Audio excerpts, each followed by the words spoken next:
點解我哋水培蔬菜成日失敗？有一個比好多菜有忽略嘅問題，就係營養液嘅意思值。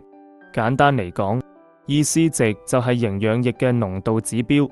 喺水培入面，意思係電導率嘅縮寫。核心概念，佢測嘅係乜嘢？其實原理好簡單，純淨水係唔導電嘅，但當我哋將營養液加落去，肥料會溶成帶電嘅離子，咁就可以令純淨水導電啦。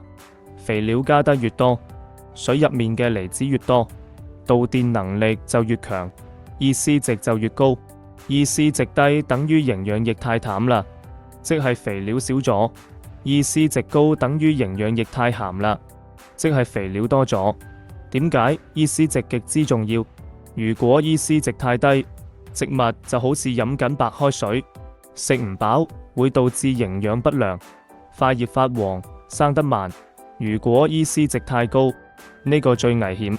如果水入面嘅鹽分比植物體入面仲高，水分唔單止入唔到根系，反而會由植物體入面走出嚟，俗稱燒根。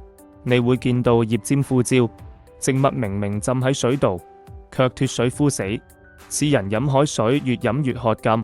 常用嘅單位，你喺測試筆上面通常會見到兩種單位 ，ms、cm 係最標準嘅。ms、cm 毫西門子每厘米，最通用嘅單位。例如番茄中意2.0到3.0米 s/cm、ms/cm 微西門子每厘米。有啲儀器用呢個1米 s/cm 等於1000 ms/cm。